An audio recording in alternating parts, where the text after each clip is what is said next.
It's been 2 years since an incident at DragonCon saw Alec make several claims online. Today, in celebration of the second anniversary, we have the BODYCAM Vision released under Freedom of Information. And I'm going to dive into it with Shawn and Dean Newbury.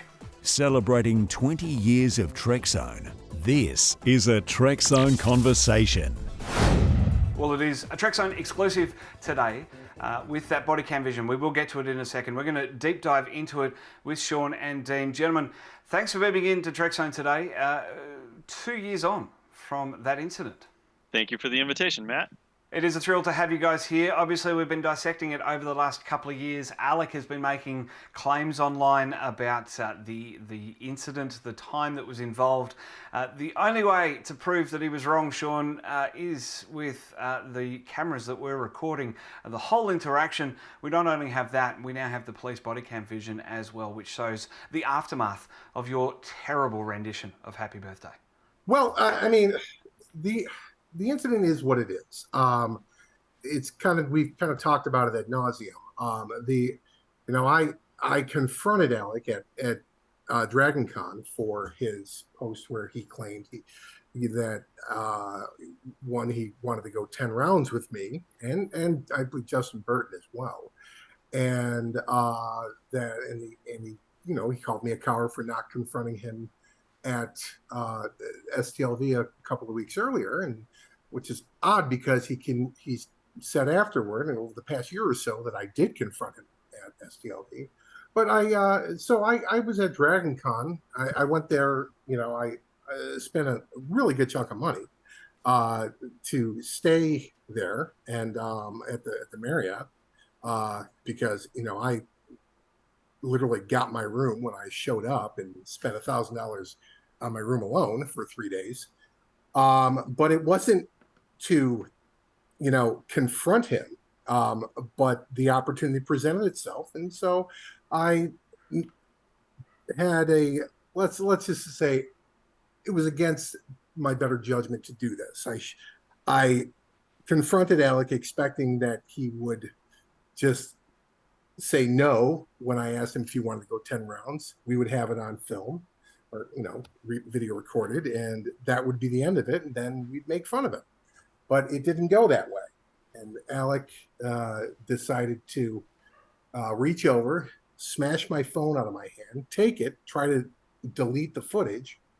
And of course, he was ultimately charged with disorderly conduct first, and then it was upgraded to simple assault. He keeps claiming that he was never charged with assault, but he certainly was, and he claims that the police told him he was completely justified. They told him to get a restraining order, which we come to find out now these things never happened because I was able to, under a public records request, able to get the body cam from the body cam footage from the incident, and it's 2 videos, and they tell a complete story. And the truth of the matter is that when it comes to me, that it really doesn't paint me in a particularly good light either. But Alec looks particularly bad. Like I said, I if I had to do it over again, I would not do it. I did not anticipate such a violent and hysterical reaction from Alec when I did this, but the truth needs to be out there, and good and bad. My behavior and certainly his, and certainly a clarification of the actual record of what actually happened. One of the things that have been said over and over again is that you flew across the country. That phrase is used a lot. Flew across the country to confront Alec. Like, that's specifically why you flew across the country, was to confront Alec. And that's the only reason you went to DragonCon. And the thing is, if anybody knows Shawn knows that he has plenty of geeky interests beyond Star Trek.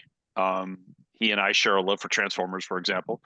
And I know myself, my wife, and probably Paul Jenkins as well, we're talking up DragonCon. It's a great time. It's a really fun convention to go to.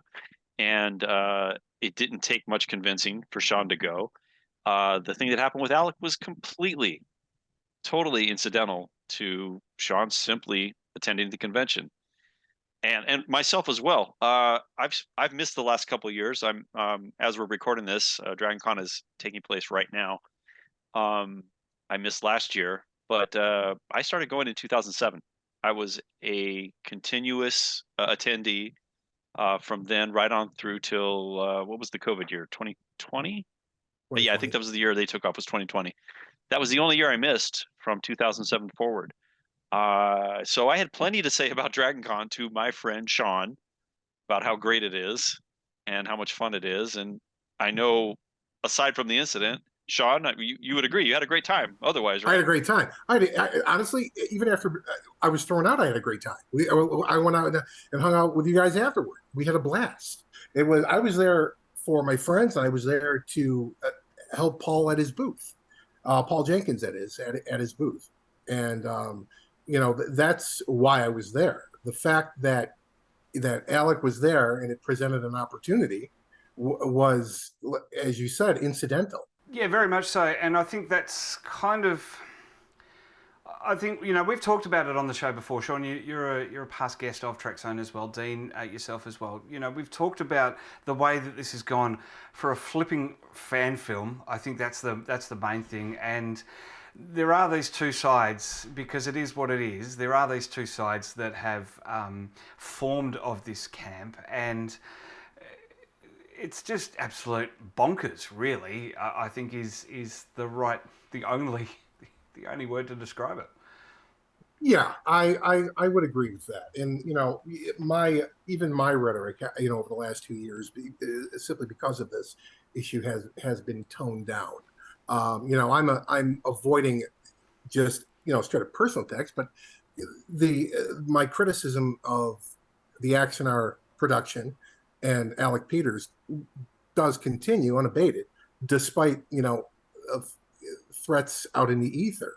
But you make a very good point that it has become kind of bonkers, and I take my own personal blame for escalating it as well. There's certainly been some things to be angry about, but at this point, I think there's a lot more anger coming from the other side, because every single time there's some big reaction from them. On our side, there's a lot of laughter. There's a lot of memes. Right. There's a lot of jokes. And it's not that I like being talked about in the ways that I've been talked about, or my family certainly, or my wife. But it just kind of rolls off your back. I'm not that invested in this, honestly, other than it is really funny most of the time. And including this incident, let's be real. Like, there was a whole lot of funny things that came out of this for us. Right. And not that it wasn't a serious thing. And I know, Shawn, you unfortunately had to fly back to Atlanta, and you had to deal with the courts. Yes. And and there was a full Yeah. year of having to be very particular about what you said online, because you could have gotten in trouble. And none of that's fun, obviously. None of that is funny. But that said, I mean, I do see a lot more anger coming from the other side of it. And I don't know. I think that's interesting. I'm not sure what it means, but I think it's interesting. Yeah, I mean, there seems to be this real sense of vitriol, and like you said, Alec's immediate response to this was to go out and go to his local court and file a temporary order of protection against me, and of course I had to respond to it, which cost me time and money too, which I didn't appreciate having to pay for and having to fly back out for. But at the end of the day, that that is what it is. And like you said, a year of mostly silence from on my part, it did cause me to reflect about this. And at the end of the day, our goal has been to, at Axanar, is really to expose this enterprise, this industry that Alec Peters has turned people's goodwill through donations into. And that's really what it all comes down to. We're talking about after him initially taking, was it 1.4 million, and how many tens and hundreds of thousands of dollars after that since the settlement, and there's still nothing to show for it. Yet somehow Alec keeps getting more people to give him money based on what has been shown to be, let's just say, vaporware. I think that's the best phrase I can use at this point. This is, I mean, it's like the Star Citizen of fan films here. One of the things that's actually really funny about this is we've already talked about them saying repeatedly, "You flew across the country, you flew across the country," and that's been in so many posts and so many videos, and it's repeated not just by Alec but by several people. And what I find amusing about the TPO is that he filed it at all against a guy that lives in Nevada when he lives in Georgia. What's the fear exactly? That you're going to regularly fly across the country, as they like to say so many times again, to what? Right. Well, what is it you were going? Yeah, what were you going to do? Well, I mean, this is what's, the irony of this is that this is the same guy who has repeatedly, made threats to me online and claimed that, what the incident that started this, so that he wanted to go 10 rounds at me. And you'll see in the video that he literally says, while the cops are talking to Tracy, he says, "You want a piece? You want a piece?" He says that to me. So for a guy who's afraid, he certainly didn't act like it. And of course, like you said, it's absurd that I would invest that kind of money. I spent, I think, $4,000 on that trip that weekend. I mean, I didn't spend $4,000 to go sing happy birthday to him. That was not the point of that. I spent $4,000 to have a good time. That's what it comes down to. And Matt, you've seen my reservation. You saw my reservation for the hotel. I gave it to you. So, and this notion, that's the other lie about this, that I stayed with Paul Jenkins. I didn't stay with Paul Jenkins. Paul Jenkins wasn't even staying at home at the time because he got his own room because it was too much of a hassle to drive back and forth when he was manning his booth that weekend. So I did the same thing. I got my own room, and it cost a lot of money. And but you know what? That part of it, the experience of Dragon Con with all my friends, that part of it was what made the trip so worth it. So, I have nothing but good things to say about that. I certainly didn't go out there. My God, what an ego. I mean, that I cared that much about him.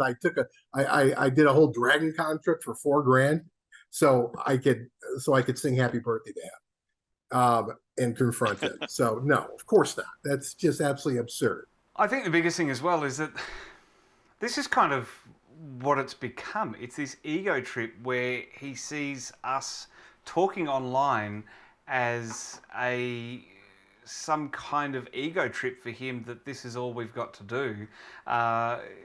We're calling him out, and I think the funny thing is that he doesn't even realize that we're paying out on him in a comical sense, because that's, aside from the loss of millions of dollars and people's hard-earned cash gone for nothing in 7 years, 8 years, it is comical. And Shawn, you said it. We're not going to spend $4,000 to fly from one state to the other to go and see him. I'm, not going to fly transcontinental to intercontinental to bloody go and see him. It's not worth my time, money, or even effort. But I will sit online and say, mate, what you said here is wrong, and what you're doing here is wrong as well.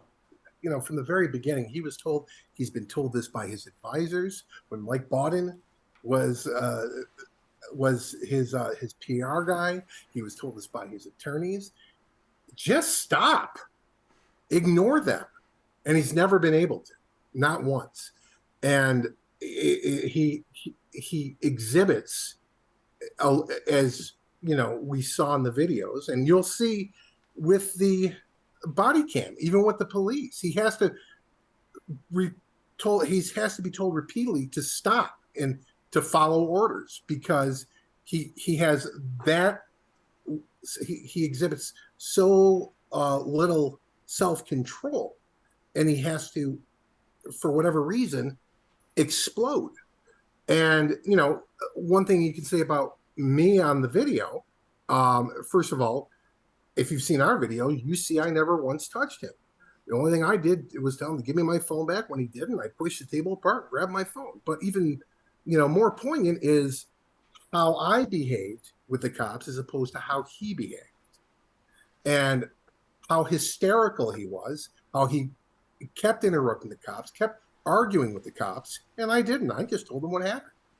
I just laid it out to him.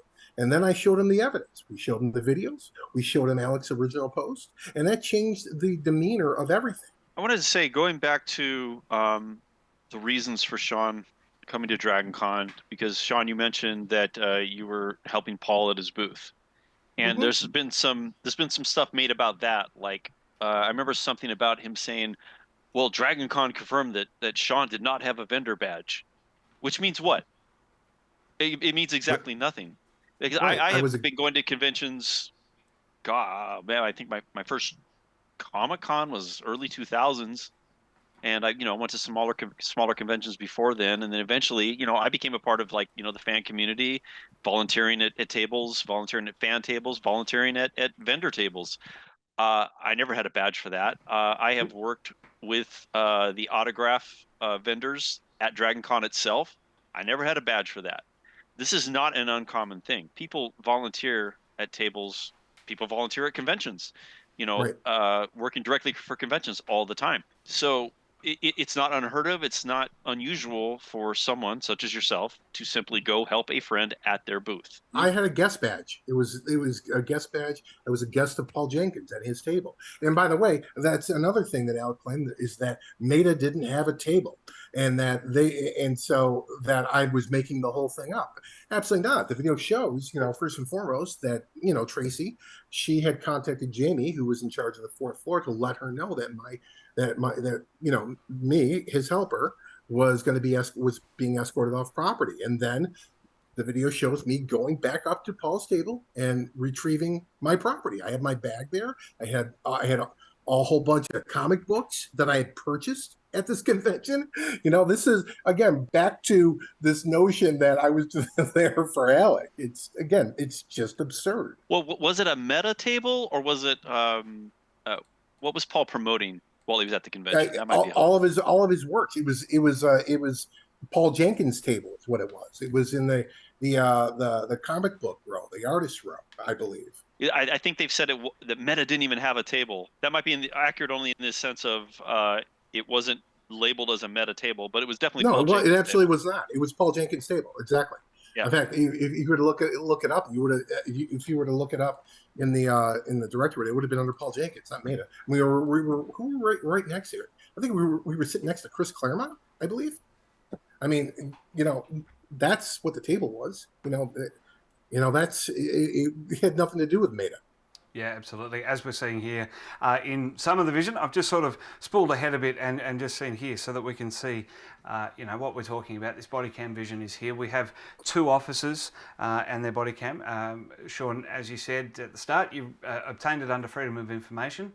And I think we've given a good background on where we're at. I'll link to the original video that Axanar did put out, which was, Dean, your camera angle of the actual confrontation, where Shawn sung Happy Birthday. And Dean, you were one of those camera operators filming from a distance. I guess, first of all, were you sort of expecting something? I guess you were filming for this gotcha moment with Alec, and it just turned into something that needed to be more evidentiary. Yeah, it was a lot more than anybody was expecting. I think what we should talk about is the fact that a lot has been made about this as if there was some conspiracy going on, that a grand conspiracy. Shawn, myself, my wife, Paul Jenkins, and I'm not sure who else. I'm sure other people were named, maybe not. But I think I Go ahead. think George Bush, the baby Jesus, I think they were involved. Yeah. Possibly. Putin was in there somewhere. I'm Lazarus. pretty sure. Yeah. Undoubtedly. Burning bush. But the reality was this: Shawn had told me that he wanted to go to the booth and sing "Happy Birthday" to Alec and show him the post that the challenge post, let's go 10 rounds post, and he wanted me to film it, and that was literally it. Like, there's no grand conspiracy, and as already been proven in every way, my wife was not involved. My wife was on a panel. Tara is very involved in Game of Thrones programming, both at Dragon Con and at Comic Con. Several panels at both conventions, and that's exactly where Tara was at. And the funny thing is, right after it happened, I have a group chat with Tara and some friends, and I was like, "Oh my God, you would not believe what just happened." Da, da, da, da. And then we were talking to the cops, and I was good 20, 30 minutes went by before I was able to respond to them again. And all three, Tara and the two friends were like, "You can't just send us a message like that and not tell us what happened." It's pretty funny, but yeah, it was just the thing of there was no conspiracy, there was no anything. Shawn asked me to come along and videotape it, or Because you video know it. why? At the end of the day, we're a couple of clowns. That's what it comes down to. Yeah. It's true.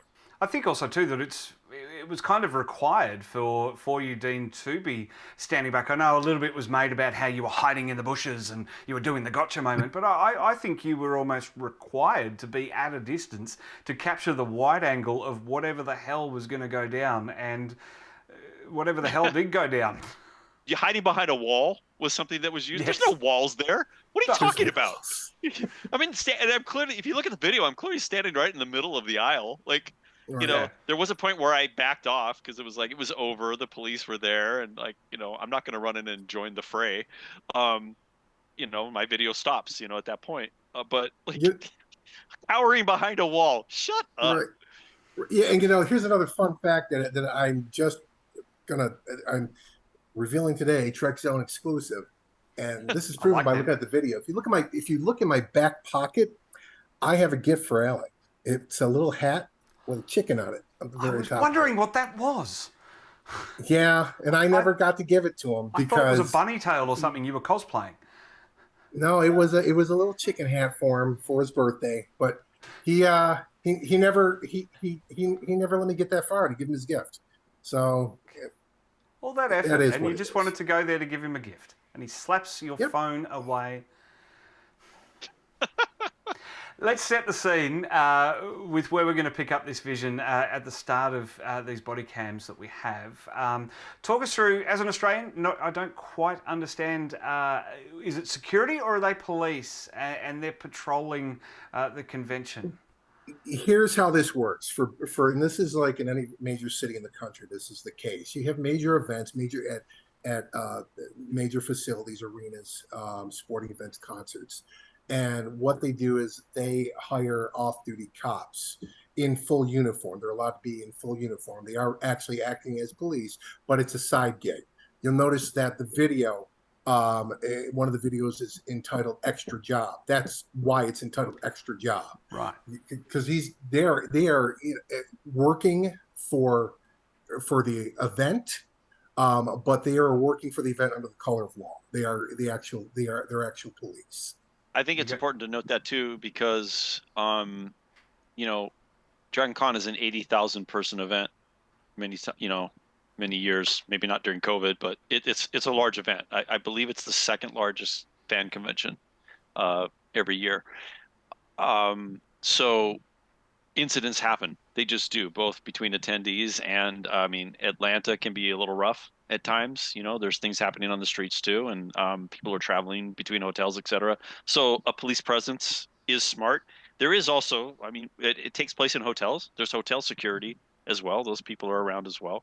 But like what Shawn was saying, the off-duty police officers are there under the color of law, and they are fully sworn Atlanta officers, but they're working a side job, basically. When you watch the Raw Uncut video, you'll hear the cops talking about other incidents that they're responding to. There's a guy in an orange jumpsuit walk around in a hat. There's another guy who's got a vape filled with pot that he's using, and things like that. There's guys that's intoxicated. That's the type of stuff that you run into. And of course, anytime you've got alcohol and other intoxicants free flowing at an event like this, you're gonna wind up with issues. There are going to be issues, small, and that's really what they're primarily there to take care of.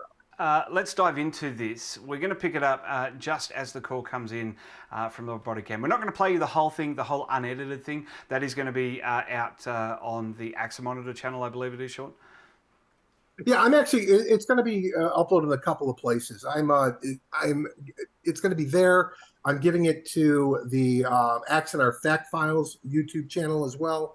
I just got to give it to the heads of the Axanar channel now. Beautiful, and those links are going to be in the description of the YouTube video as well. If you're listening to us on our podcast, jump onto Trekzone.org, get through to this episode, and the links will be in there as well. You can jump to thetrek.zone/ATZC451. That's going to be the link. So let's jump into this BODYCAM. Let's kick it off with just before or just as the police are responding. No, he touched me. Hold on. Online for 6 years. No, actually not. I had my phone in my hand. He smashed it out of my hand and then took it. Okay. I think he may have broken 2 fingers. Okay, what happened? Okay. Okay. So I literally did nothing to him, but he made a post online saying that he wanted to confront me and he wanted to fight me. Okay. And so he wanted to go 10 rounds with me, and I just said to him, look, if you want to go 10 rounds with me, we can go. And he threatened me online, and that was it. And then he started swinging at me, and he hit my phone in my hand. Absolutely, he smashed my phone out of my hand, and I reached in his booth to grab my phone. That was the extent of it. The entire thing. That was the entire thing. So Shawn, kick us off here. You mentioned the fingers. You say you felt a little silly afterwards because that was, I guess, probably the shock of Alec striking you. He was charged with assault. So he's struck you to take the phone out of your hand. I guess it's that initial shock that's led to that feeling in your hand. Well, it's a little bit more than that. At the time, I was suffering with an impingement in my neck and what's called adhesive capsulitis, commonly known as a frozen shoulder. What that does is it causes excruciating pain down from my neck down into my right arm. I've been being treated for it for over a year at that point with gabapentin and as well as physical therapy. And at that point. And what that initial shock did, it really hurt initially, but it cooled down about after 30 minutes. I didn't really know where it was going to. Like I said, I feel silly afterward because I made such a big deal about it, but it did hurt at the time. And it's just one of those deals where like I said, considering my pre-existing condition with that it was. It seems more serious than it was, for sure. I mean, we're talking about my condition at that point was so bad that whereas most people can do this with their arm, I can only go this high with it. That's how bad my issue in my shoulder and my neck were. So, and literally could not move it. Like I had to have surgery to be able to get full range of motion back in my shoulder. And that happened about 7 months later. But it was painful, and at the time, with the excitement of the whole thing, and of course the initial shock of the actual injury, then I thought it was worse than it was. And like I said, I do feel a little silly about it afterward because I was feeling fine about 30 minutes later. We do see that though in many of these sort of inane interactions, that there can be an underlying issue. There can be another cause for this. So, and clearly this is an example in your case as well. This is just what it is, and I know that because, and I'm just mentioning this because this was also, a talking point back then as well. But this is the reason. And 7 months later, you've had surgery to fix you up. Well, yeah, and that's the thing. It's always seemed so bizarre to me that was their big talking point. That was like one of their huge talking points that I requested EMS. Well, so what? I mean, what you should be more worried about is the fact that, you literally smacked the phone in my hand, and he tried to delete the video footage, refused to give me my phone back, and then he was cited with a crime. That's what you should be concerned about. But no, what they're concerned about is they think I faked an injury. Fake it, I just wasn't as bad as I thought it was. Mm. And I guess it also comes to the point as well of, is Alec really worth even an ambulance ride to the hospital? I know in America that costs tens of thousands, even millions of dollars. So, God, I hope not. Millions? Hold on. I don't know. I'm paying out on the American healthcare system. Am I allowed to? I'm an Australian host. Well, you can brag on it. It ain't that bad. All right, well, let's get on to the next clip. It's shit for sure, but not that much shit. Okay. All right, a couple of $100. More than I'm paying. How about that? It doesn't cost me I'm thinking, you know what? I'll be honest with you. An ambulance trip probably would have been $1,100, to be honest. That's probably what it would have been. That's accurate. Out of network, yeah, that's probably what it would have been. And that's more than your hotel room for the 4 days. So there you go. Fuck yeah. Listen, if he needed an ambulance ride for that smack, I would have been on him myself. Come on. Right, exactly. As well. Yeah, across the Pacific. Yeah, Dean would have broken the other hand is what he would have done. Well, let's talk about a bit of context here as to who this lady is so prevalent in the video. It is, of course, Tracy Harvey-Bell, the Director of Vendor Relations at Dragon Con. And we're tying into a narrative that Alec has created about how he has such a strong relationship with the convention and how he's magnanimous and he's always invited.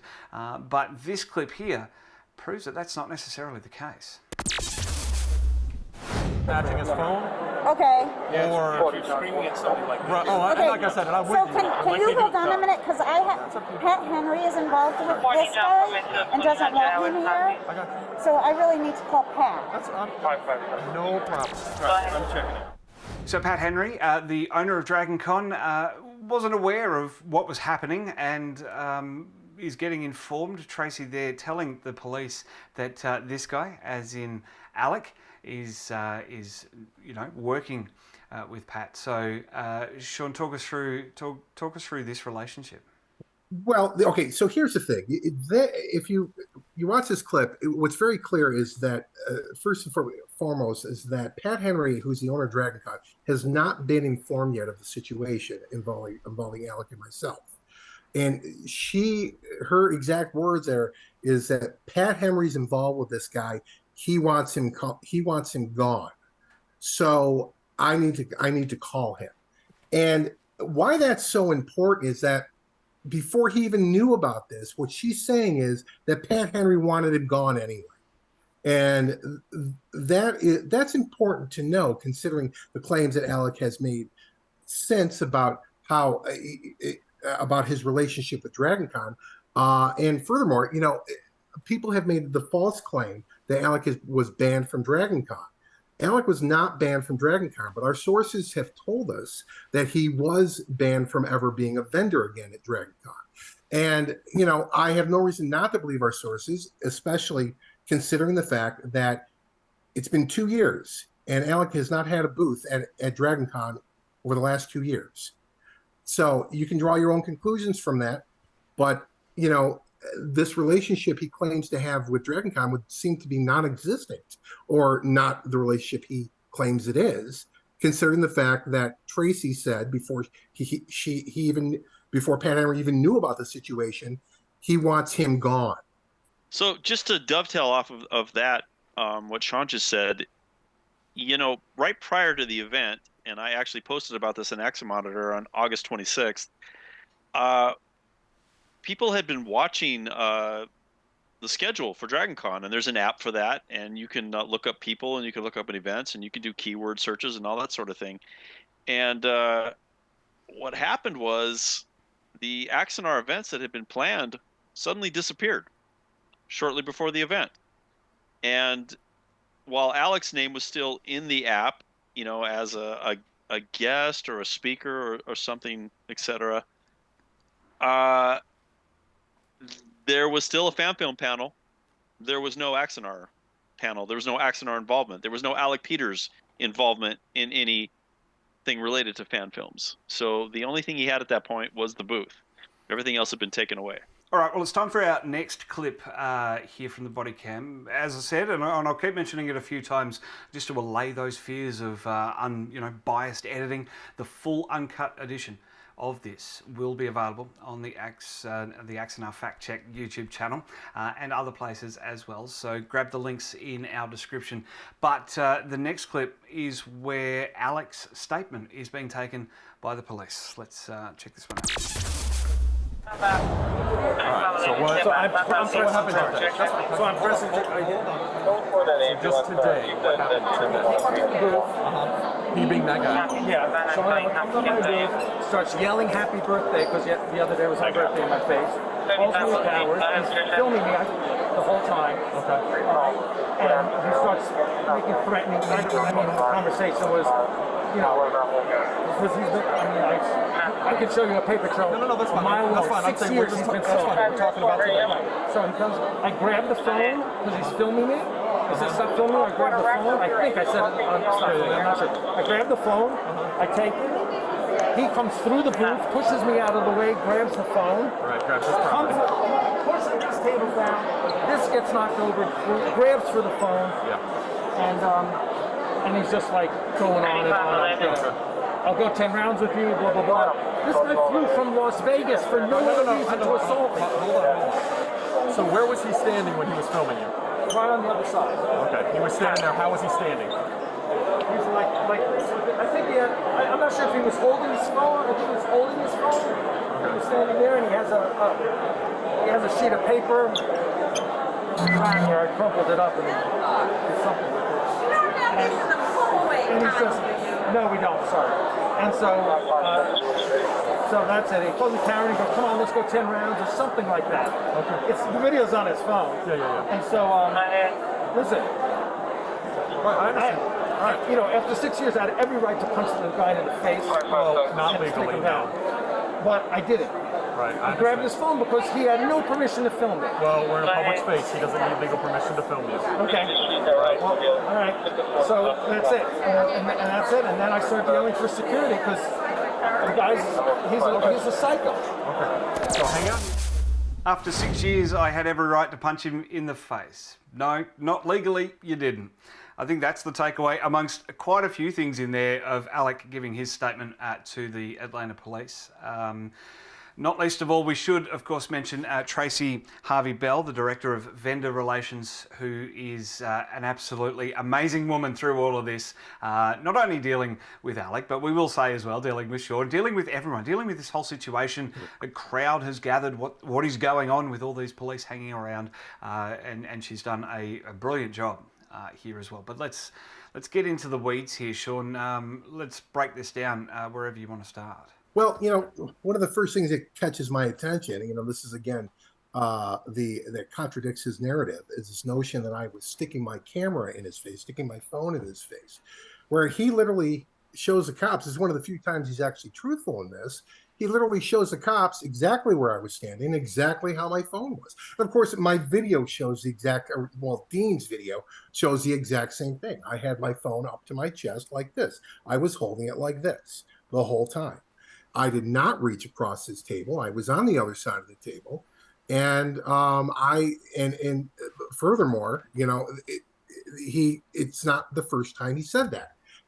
Or the last time he said that I had stuck my arm out. He had said the same thing at the TPO hearing, which we're going to get to in a little bit here, that I stuck my phone in his face, and that never happened. I made a point not to do that. I was trying to do this in the least aggressive way as possible in order to get my point across with him. As far as I think it's humorous watching him trying to seem like he's confused about me bringing up going 10 rounds with him when it was him who suggested it. He was the one who suggested. He's got this paper here. And I don't know where it is. I think, what it looks like to me is that he realized that if he finds that paper, it doesn't make him look really good at all.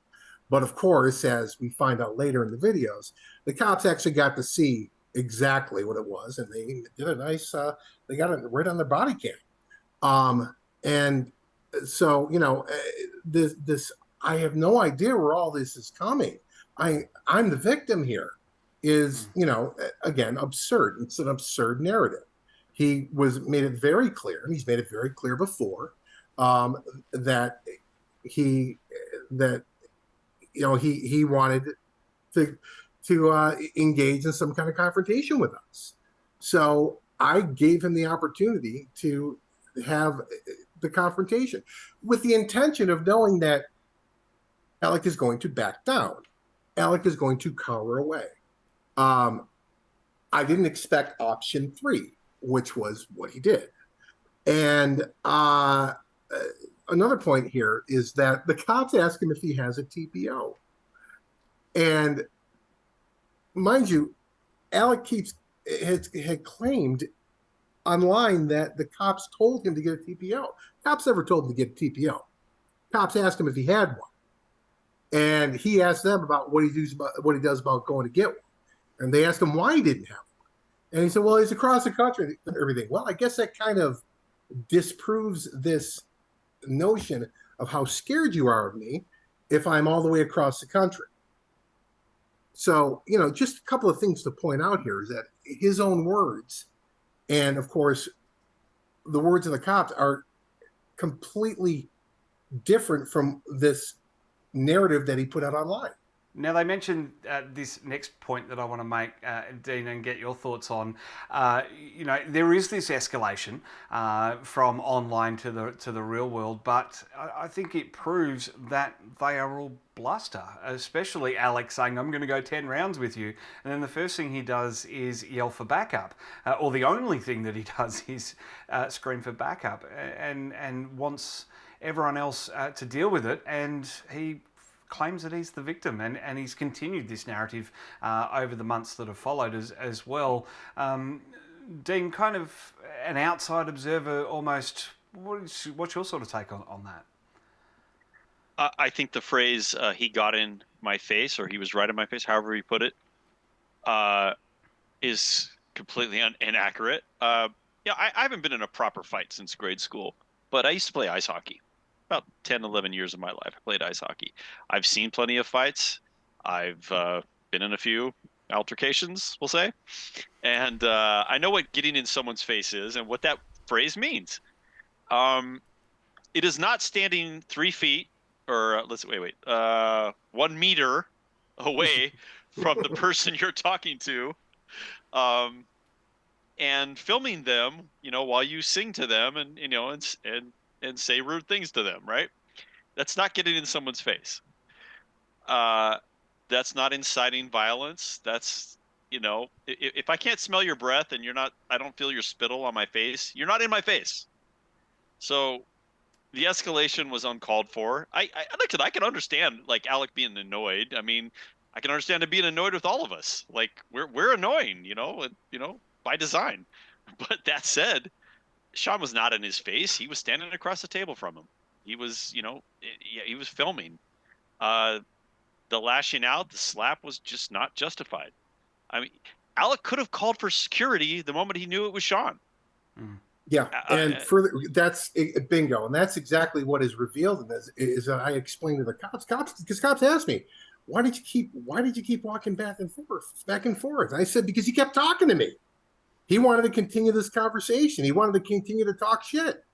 And honest to God, if Alec had simply said, get out of here, I would have. That would have been the end of it.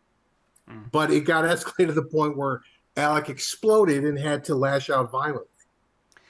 There's been a couple of times for me, you know, as you grow up and as you mature, I'm over 35 now, so I'm at a point where society expects me to be very mature. But there's been times for me in the last few months where I've even had police encounters, and it's been walk away and don't do anything. And I think that, you know, we can sit here as the three of us and say Alec should have done this, Alec should have done that. We can also say, Shawn, as well, that, you know, all of us at some point should have just walked away. But honestly, Alec was the one there, and if he was that threatened, you're right. First port of call is security. It's not assaulting you. Right. It's walking away and finding security. And if you really want to, you know, and clearly he's worried about a public image, but run and find security. Run away from the threat. Fight or flight. And clearly his motivation here, or his go-to, was to fight. And it was nothing like the online persona that he'd been touting for so long. Well, also, I think on a very humorous note, the moment he hits the phone, there's this awkward pause, and the look on his face, there's a clear recognition of, what did I just do? And also, oh, I got the phone. Like, the whole, there's, I don't know, what do we think? It's maybe half a second, but it's all there, and it's just so funny to me every time I see it. Yeah, when he's looking up at the phone, he's looking up at it. Yeah.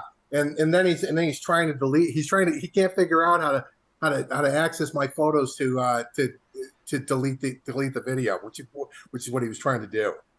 All right, let's keep going. We're going to look now at the decision here by Tracy as part of an incident, and DragonCon's response is to eject both parties. And this is that moment from the body cam. He has to I'm going to go. So which do you want to do first? Okay, so we're going to get him treated before we move him. Correct. Get him looked at. And if he was filming like he said he was, he should be able to show me him getting assaulted as a victim, and we'll see what it looks like on the phone. And we'll walk him out. Right, and get his back. So according to No, this guy. He's just here. According to DragonCon policy, the stocky and the stocky sucker have to go. Yeah, that's fine. So, but you say his booth can stay, but he has to go as well. So I'm going to go talk to him. That's EMS is on EMT, on-site EMT's on the way. Copy. Entry code for signal 53, 950 Marietta Street, Northwest. All your steps, disregard. Disregard 3505. So you were filming, right? Absolutely. Can I watch the video? Him taking his phone? Yeah, he was. 950 Marietta Street, Northwest. Shawn came up and started. He's singing happy birthday to him right now. You can't really hear it. Yeah. You want me to just fast forward to the part? No, that's fine. Okay. So we're coming through there as, you know, now they're seeing Dean's video. They've actually got evidence and seeing what's happening. So at this point, you guys have been separated. Shawn, what's going through your mind at this point? Dean, you're there as well. But Shawn, your thoughts at this point?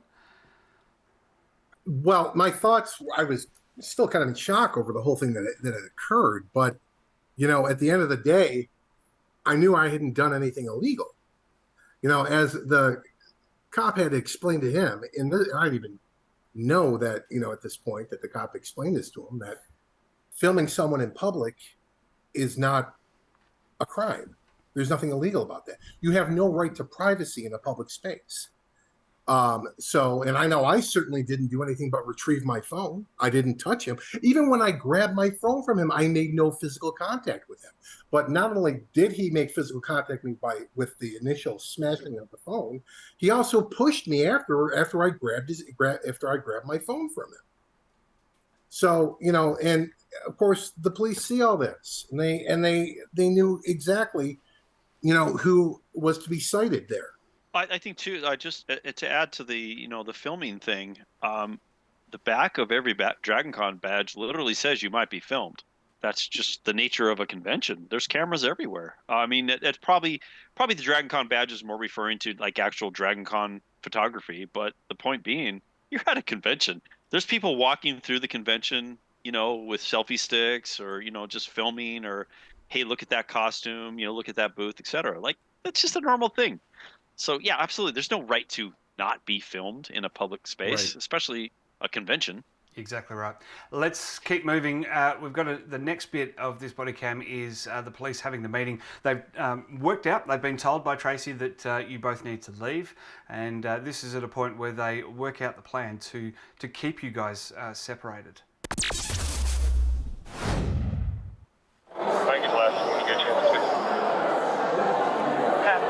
So she's going to get both of their badges. And make them. He's working a booth upstairs. The other guy owns this booth with his fiance. His fiance and his booth can stay, but they're taking his pass and he's got to get off site.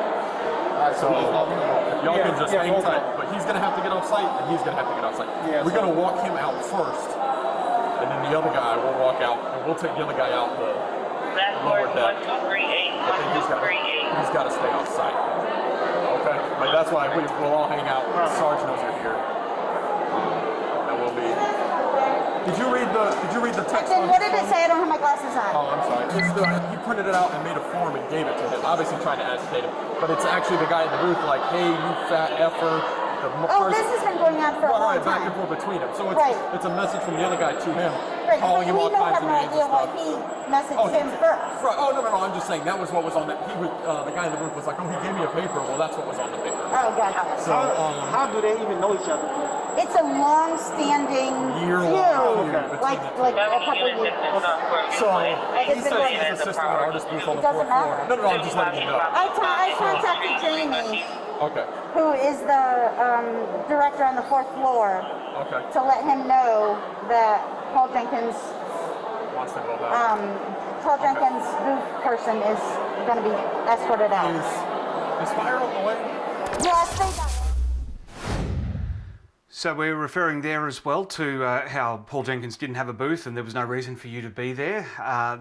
Here is Tracy saying that Paul needs to be advised that his volunteer is being escorted from the premises and cannot return, disproving that fact. I think also demonstrating too the level-headedness here of the police to ascertain the facts, work out what they need to do, and I guess as an Australian, and we talked about this before, kind of confused me a little bit about the role of the police and how Tracy was so involved in the decision making here, and that's obviously because they're off duty and they're working for DragonCon to provide security at the event, and ultimately it is DragonCon's decision as to what the next steps are. Well, yeah, that, and it should be pointed out that there is a segment in one of the videos where they're discussing both of us being cited, but it needs to be noted that that's before they saw mine and Dean's video and the post by Alec. So, and when they got the full picture of the story, which clearly was not aligning with the narrative that Alec had presented to them. So, the cops did a good job. They investigated and they came to the obviously the correct conclusion. Well, too, I'd like to note too that I don't know if we're going to see it in this webcast, but I'm also I sent the video to Tracy through email, and I believe I also sent it to one of the officers. I'm not 100% sure on that. Tracy may have ultimately done that. I'm not sure, but I think I also sent it to one of the officers. So they had everything. They had everything in the moment, and they had everything after the fact as well. We did see the start of you showing the video to them, Dean, but I think for the interest of time, we didn't see that full thing. But again, like I said, the Axanar channel, what's it called? The Axanar Fact Files. While we did catch the start of that, Dean, the whole thing is available in the Axanar Fact Files uncut edition. For the sake of time, chop that down. So, it is interesting as well, Shawn. I think we might have missed that point there where they're talking about citations. But again, in that uncut version of the clip, you can see them working through that process. And then once that evidence comes through, as you say, it turns out here that Alec is the aggressor. And Alec is the one that needs to be cited for that.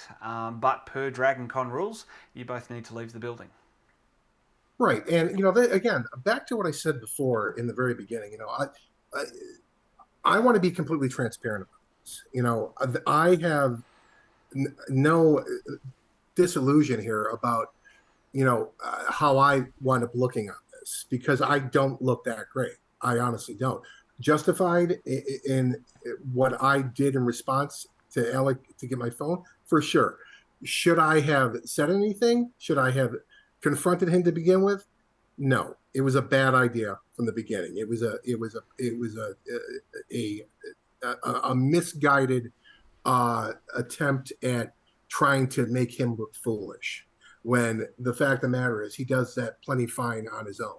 So, and the funny thing for me is that they'll see that statement and you know, that self-reflection from you, Shawn, as a sign of victory, instead of looking at themselves and going, well, you know, I had an equal share in this, and I could have done things better.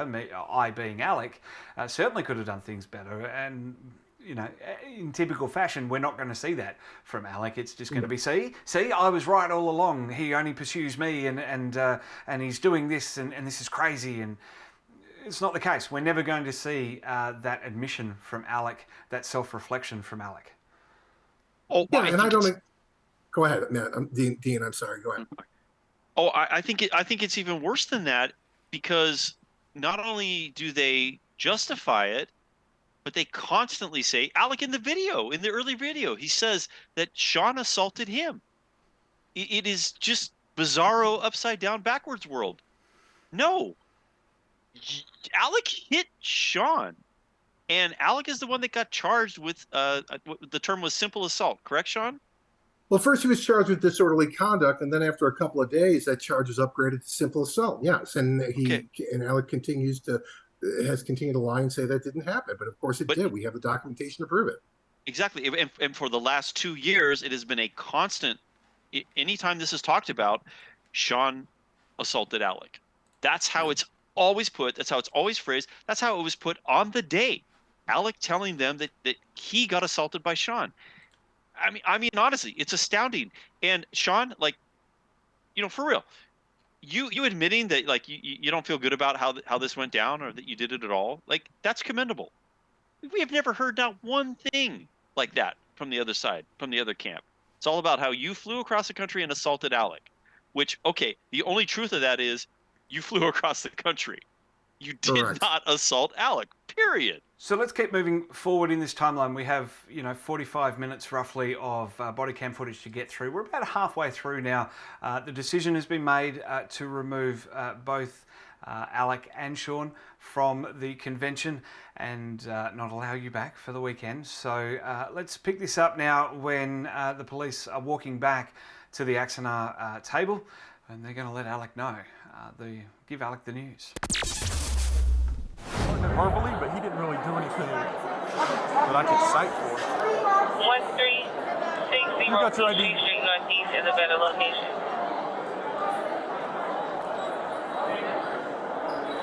Copy that. So y'all just go back and forth online? No, he goes after me online. But you go after him online? Rarely. They have a whole group with thousands of posts. I hear you. Group online. Thousands of posts. I hear you. In Las Vegas, he sent his kid to my group to cause problems. The guy flew to Atlanta for no other reason. No, I understand that that's the conclusion you reached. I got two for you for city jail. And I don't know what you didn't need to tell me what I need to do to press charges. Because he came through my booth. Right, but he came through your booth after you took his phone. You didn't touch your booth until then. So there's no illegal activity that took place. That's not a justification for assault. He took his property back. That's not assault. Right? You cannot take hold on. He's standing like this. You smack the phone out of his hand and then take it.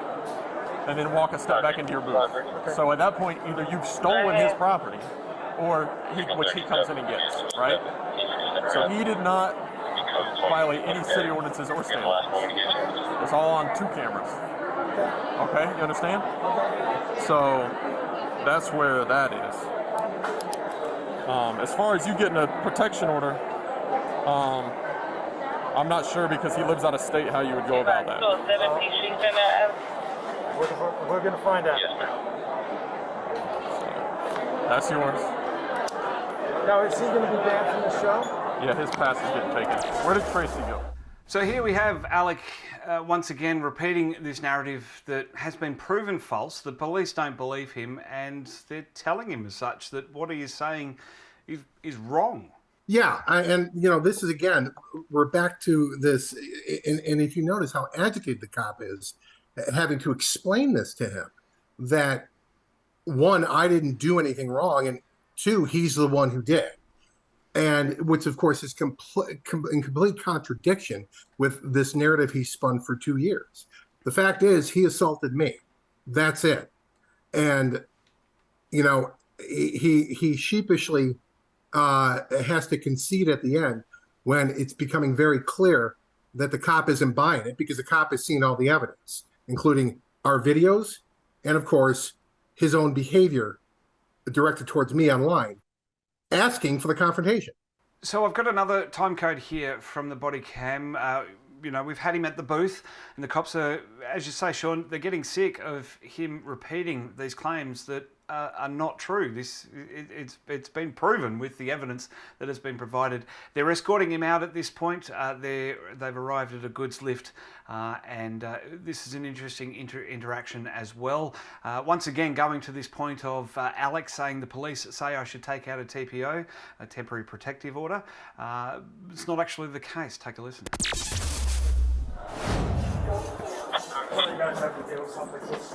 That's what they got us here for. And like I said, all we can deal with is what happened today in Atlanta. And I'm not saying that other stuff hasn't been going on, but that's the other stuff. I mean, if it's been years, that's stuff that should have been some sort of protection, or you know what I'm saying, Well, some sort of again, cyber he's out of stalking. state, right? So Right, I understand I can't that. get a I have a car at protection order 555 Street, 7 West Street, and 1360 P Street, Northeast. deranged family member. Okay. So the officer is telling him that he should already have the TPO, and he's saying, well, I can't. He's out of state. Well, what was it, a month before he went to Nevada? And he knew you were going to be there? Yeah, that's correct. Right. And there was, not from you, but there was some interaction with, I guess, your kids, and he called them some bad things after the fact. The interaction was that my kid stood in front of his camera live streaming, which he wasn't supposed to be doing. My kid just stood there in front of the camera with a duck mask. That was the interaction. But if you're so worried about, if you're so worried about your stalker, and you're going to Star Trek Las Vegas, where you know your supposed stalker is at, along with I know there were some other Axanar members there. Like, that's the time to get the TPO, is it not? He could have just gone down to family court on Pecos Avenue and just taking or Pecos Road and taking care of that. He certainly could have. Well, he's here. Mean, according to him, he made major complaints to Creation, Entertainment about all of you. There wasn't there a dossier?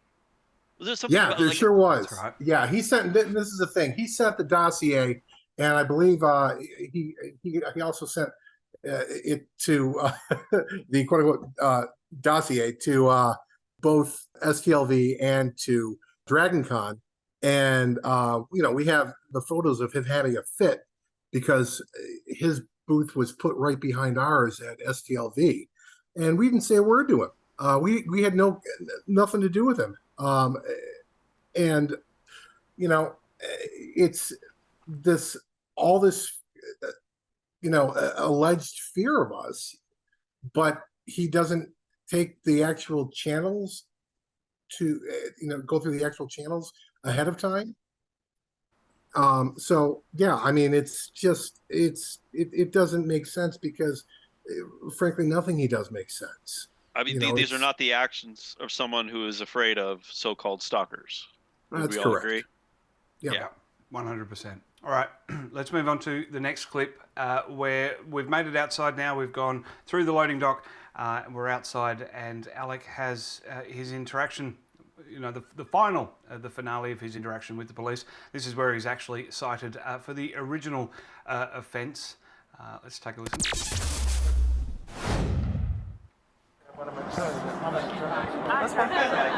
All units We'll just hang out right here, kind of out of the way. All non-emergency traffic. So because you slap his phone, take his phone and step back behind your booth, you're being cited for disorderly conduct. Okay. Okay? And what about him? So it's a city ordinance violation. Like I said, I got to go back up and deal with him too. Because he assaulted me. He came through my booth and put his hands on me.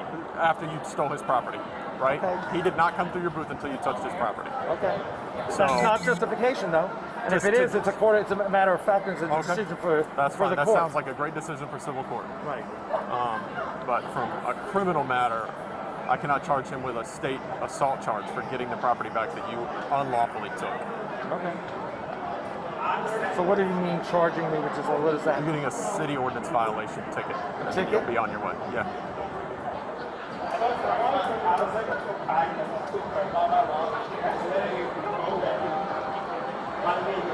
So that's that kind of thing, and is what? Do I just show up at court and deal with it? You can show up in court. There's a number on the back you can call. It's all up to you.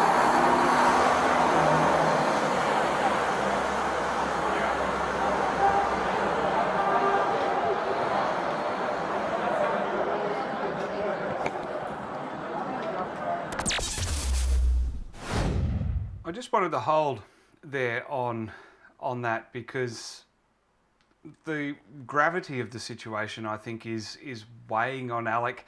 He's processing what is happening, and for the first time, I think, ever, I've seen Alec actually shut up and listen to what he's being told. He's going to go online in a few days' time or a few hours' time. In fact, he's going to do a live stream just minutes after this interaction and completely ignore everything that he was told. But in this moment, he realizes that he's not in control here, and what he wants to happen and what he thinks has happened is not the facts, and the police officer is not buying it. Yeah, that's correct, and you hit the nail on the head there. Alec is processing everything that's happened, and how the fact that at this very moment he has no control. And what I think he's doing personally, I think he's thinking to himself, I need to get out ahead of this immediately. And that's why he immediately starts his live stream the second the cops leave and he's out there on the street. This definitely goes back to what I was saying about when he first slaps the phone out of your hand. There's that moment of recognition where he's like, oh shit, what did I just do? Yeah. And then, you know, again, also the, hey, I got his phone. Maybe I can delete this, you know, because, you know, I'm sure all of that's going through his head of like how stupid this incident is and he wants it to go away. But all of it, like you said, he did not have control of this situation. He wanted control of it. He wanted you to be charged. He wanted to delete that video, but none of that happened. Yeah, absolutely. Well, let's just quickly, there's a couple more points here. The interaction is almost over, but the self-importance that Alec places on himself is in full display when he receives the ticket. I'm not sure, Shawn, if you caught this. I know, Dean, it's unfortunate we've got a camera issue on your end that we can't see your reaction to this, because I know this is the first time you're seeing this clip. But check this out. This is Alec with his grand sense of ego on full display. All right, here's this. So this is a citation. As you know, as an attorney, this is not an admittance of guilt. You're just saying you understand you're given a ticket. Court date is set out to the 28th of September. Okay. Okay. 21 days out was a weekend, so. Okay. So it's set out to the 28th of September. If you can just sign right here acknowledging that. Is it, I'm going to tell you now, is it possible to change that just because that's my dad's birthday and he's 86? I can't, sorry, the rule is 21, and then if it's, gotcha, you gotta bump it to the next available day. All right. Is it possible to change that court date, which I'm sure is legislated, to another day because I have something on? Hold on, wait. Did the officer say, as you know, as an attorney? Yes, he did. That one as well. And the reason why Are you is because kidding? it's actually in there. It's actually very quiet, but Alec, of course, says, I'm a lawyer. He does. But right before that, he says, I'm a lawyer. Yep. This is my live reaction. Oh, my God. Yep. He sure does. Oh, boy. Because at that point, Alec has just been leveled completely by the cops. So he needs the appeal to authority. I am a lawyer. I don't think there's anything. But yeah, I mean, right? Of course, he thinks he thinks he can get the date changed because of his father's birthday. And I'm thinking to myself, look, there's plenty of other kids who can celebrate from different families with your dad. It's fine. Absolutely. I'm sure your father would understand if you had to make a court appearance that you couldn't necessarily make the full day. Also, how long is a court appearance in America? Does it take 24 hours, or can you get in and out in the morning and still have dinner? Well, something like that, a simple citation for that, he would be in and out. It would be quick. One more thing to show on the self-importance of Alec, something to spin the narrative, always thinking, and I'll give him that credit, always thinking about ways of turning this around. We've seen it through this body cam. You'll see it if you watch the uncut vision. You will see this on full display. But this last piece, I think we have to show. This is as he's walking away. The police have dismissed him, and this is his response. Yeah, this should be. All right. Thank you. Any other questions? Yeah, I just Okay, thank you. Gentlemen, I really appreciate it. All right, yeah. Thank you so much. Yeah, and Will, as I circle, I'll keep an eye on her just to make sure none of his Yeah, stuff you know, back. if you could, yeah, and if you're going up back up, just stop by and tell her. Boy, you think I got a temper? She got a temper. Yeah, she was pretty upset with Tracy. But she didn't know Tracy. I know, you were like, that's Tracy. She said, oh. So, but yeah, I'll keep an eye on her. I appreciate it. Yeah, no worries. All right, have a good one. Have a good one. At this time, I'm completing. You'd be really offended if we take a selfie. We cannot in uniform. Okay, Thank you, though.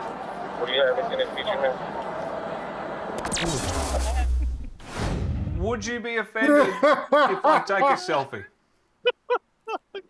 Oh my gosh, this clown. I know, I just watched it, but that did not just happen. It did.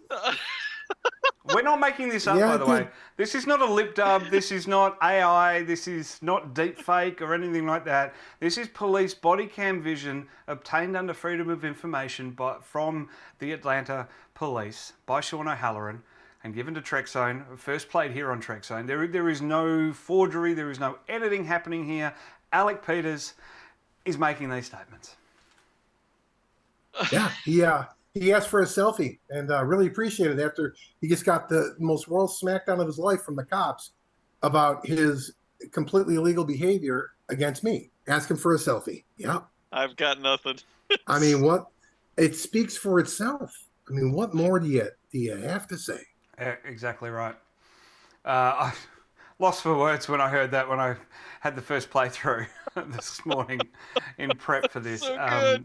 Just incredible. Oh, Lord. Now, we can assume that Alec, there was a mention there as well where he's talking about she's got a temper and checking in on her. That, of course, is this is the other thing that Mum actually brought up when she was standing next to me watching this as I was editing. There's no mention of Crystal at all. There's no care for Crystal. He's just left her in the booth to, I don't know, answer questions from people who've gone, what the hell just happened?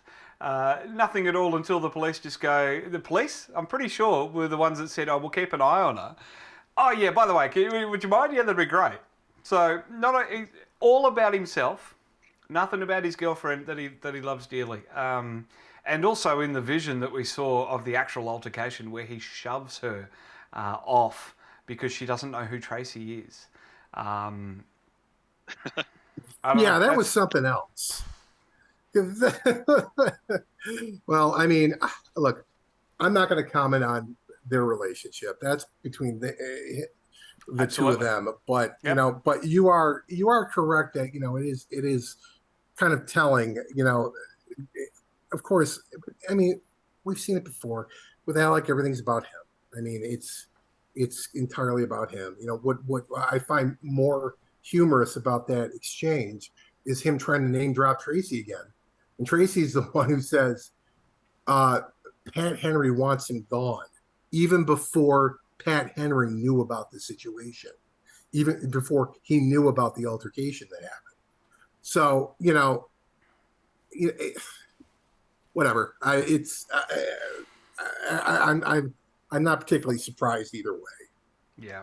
So that all happens. The cops have walked you out of the convention.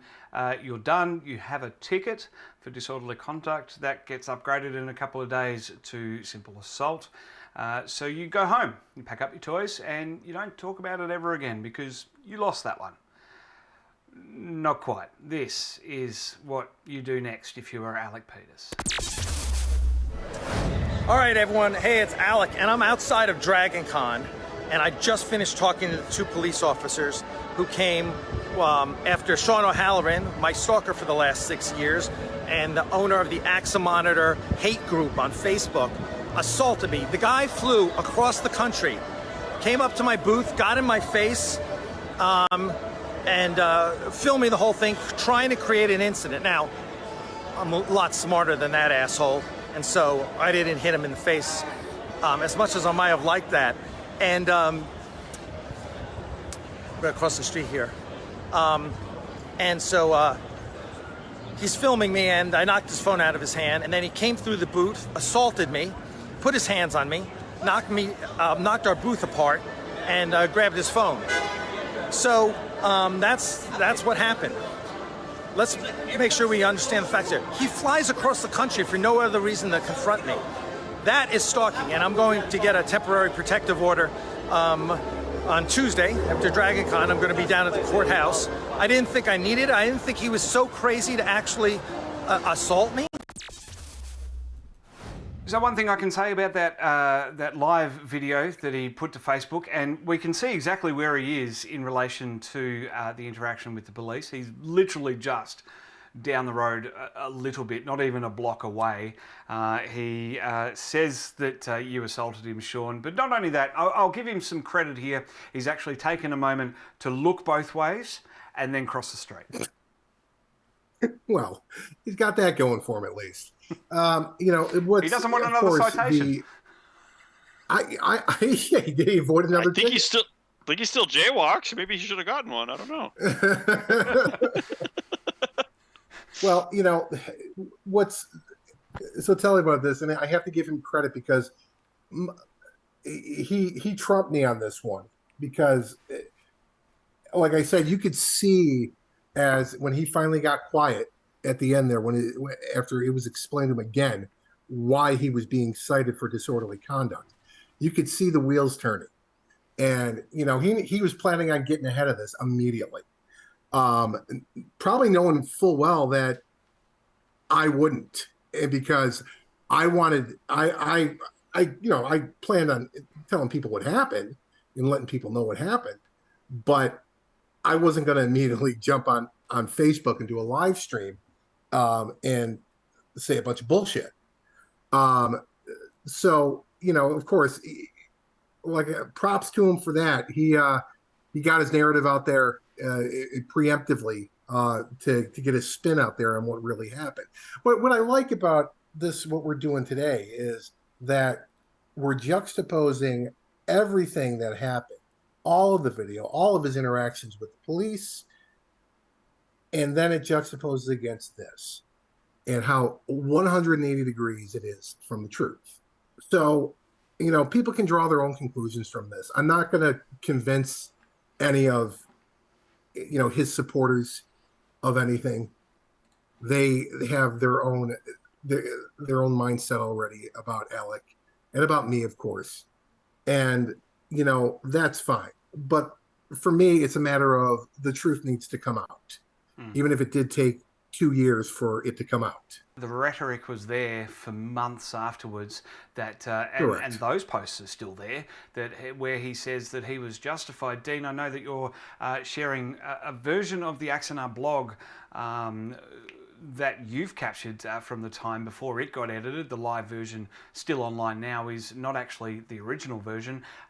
Talk us through this one. Well, you said months after. It's not months after. You look at the date on this, and I want to be very clear that, yes, I saved this webpage just yesterday. So it tells you when we're broadcasting this, I guess. 8:30. So if this gets edited in the future, everybody knows that this was captured on 8:30. I saved the entire web page. That's a function you can do right What's up the here. 30th month? Sorry, I'm too un-American to. Oh, right. August 30th, 2023. You barbarian. So 10 save page centimeters, as. 100 millimeters in Exactly. a centimeter. Sorry, continue. Well, that's why I mentioned a meter earlier, in your honor, sir. Save page as. This has not been changed at all. This is not Photoshop. This is an HTML file that is in my browser right now. So just to be clear, we have not edited this. So if it gets edited in the future, it wasn't us.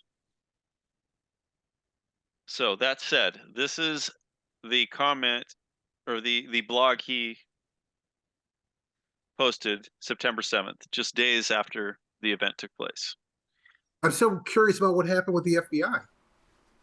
FBI. Oh, I don't know if that's mentioned in here. Oh, there it is right there. You're right. Flying across state lines to stalk and engage a person you have been stalking for 6 years manifests the crime, and Alec plans on reporting this matter to the FBI. Alec wrote this, so it's kind of funny. He likes I think he probably speaking in copied that and third pasted person it from someone else. a lot, but yeah. Oh, here's also Shawn in the bathroom. Great picture, by the way. Blue steel. That is, for the record, that's at a Panda Express. Just to let you know. Oh, excellent. So here are the so-called facts of the case, and really, most of it's all right, but really the problem is this: one officer, and I'm going to highlight this. One officer took a copy of Shawn's video, and the other told me that based on the video and witness statements, I was justified in knocking the phone out of his hands. Ha! Yeah, that never happened. Where's the GIF of Kathy Bates yelling "Lies"? We need that right now. We need that. Yeah. So he goes on. While Shawn claimed he was working for Paul Jenkins, no, you were volunteering at a booth. Right. Former director of Axanar, who was fired, blah, blah, blah, blah, blah, and whom Alec is suing. Paul denies this fact. Well, yeah, because you weren't working for him. I don't know if Paul actually ever commented on this, so I doubt it. Paul didn't deny that I was working with him, that I was at the booth. He never denied that. I don't. Where is this coming from? I don't My know. goodness, Because have I not read all this? This seems like it's like the first time. Has he gone back and edited this? I know Alec has never deposed Paul. We know that. We know that for sure. I don't know where Alec got this information. Yeah. Something tells me Alec didn't that Paul didn't drop Alec a text saying, "Hey, by the way, just to let you know, he had nothing to do with me at my booth. He wasn't there. I don't even know this guy." Something tells me that didn't happen. Well, it also says that Shawn's badge was also not that of a vendor or artists, plural for some reason, proving Shawn was, as usual, not telling the truth. Well, no, I never said. We covered that earlier. Either. People volunteer at cons all the time. That's a bunch of nonsense right there. It was a guest pass, is what it was. I was a guest of the booth. It's that simple. Right. But also, you were a guest of Paul Jenkins. You were not a guest at his household. And that's the thing. I can witness that because we went back to your room after all this nonsense went down in the Marriott. I got plenty of photos from that, too. My wife and one of my friends, was it two of my friends? At least one of my friends joined us up there. Yep. And we had a lengthy, hilarious discussion about everything that went on. So the long and short of it, as we say, this live stream immediately after he's told by the cops to move on and has the citation, we've proven over the last hour and a bit in this podcast that the story that he's concocted online and run with in the days, weeks, months and years since is not the case at all. And I think the cherry on top out of all of this is that he didn't just go away the next day. He tried to come back, Shawn. Yeah, I was on my flight when I got the alert. And actually, no, I think I just landed.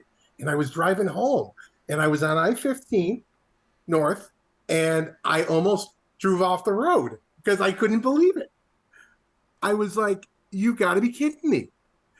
After all that, and he has the balls to go back when he was told he's not allowed to come back. He's done at the convention.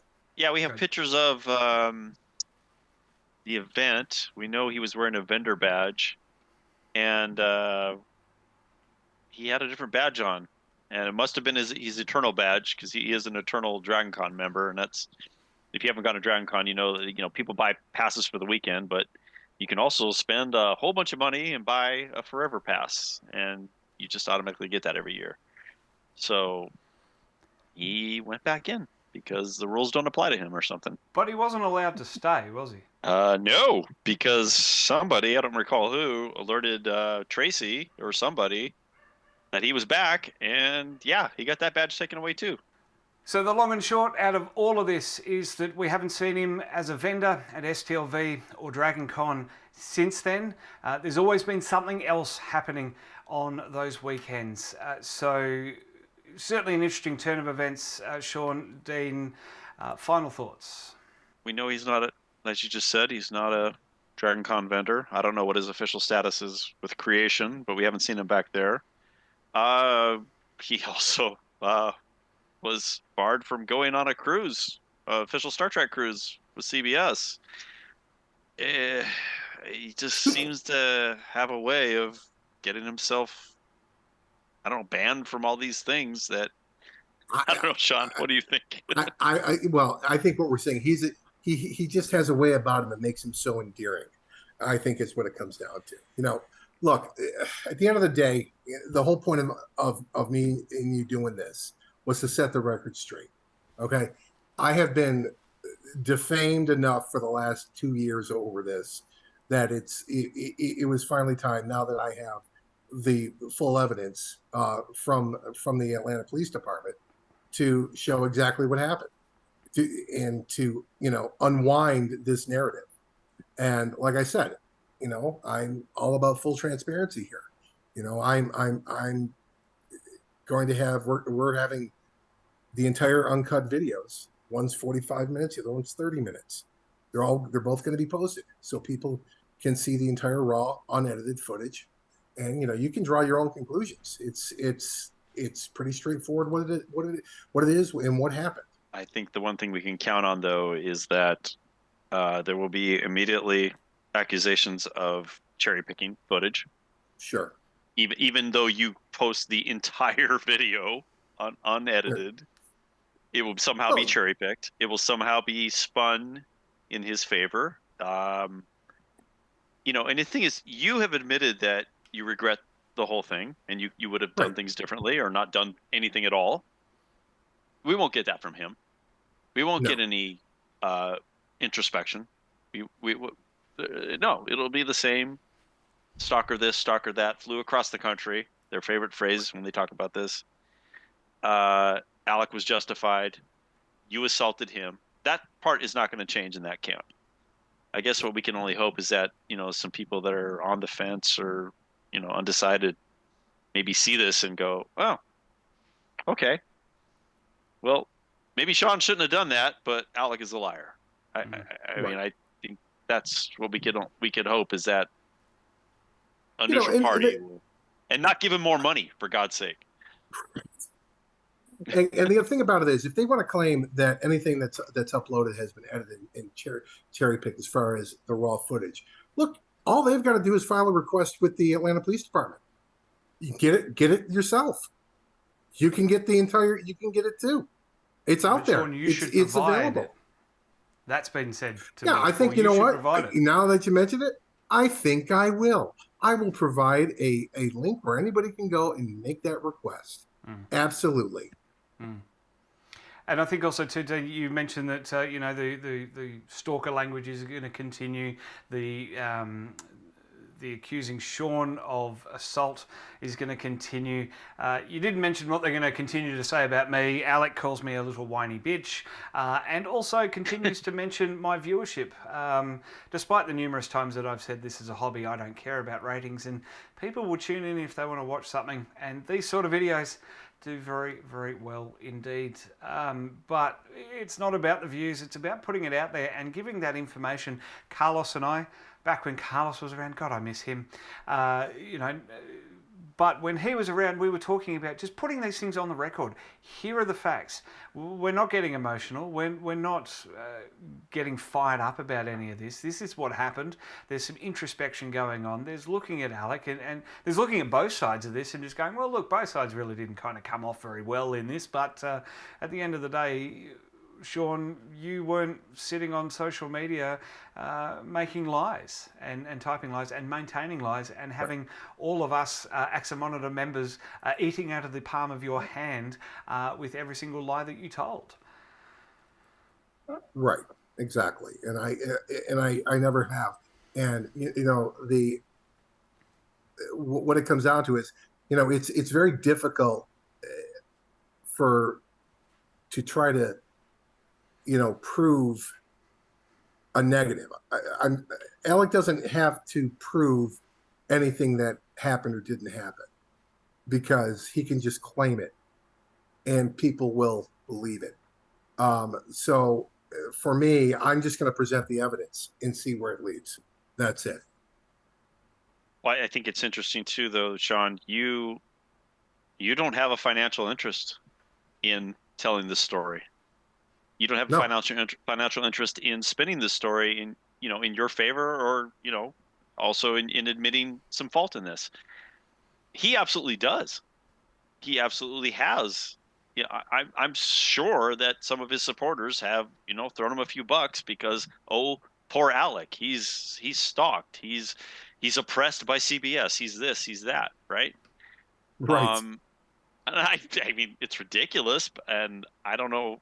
I guess in a way I feel sorry for those dupes, but also I don't, because it's all been there. And now even with this, like I said, even with all of this evidence, the actual video, there's still going to be people that are going to, donate, buy patches, whatever, because somehow they think he's right, and his literal financial stability depends on them believing that.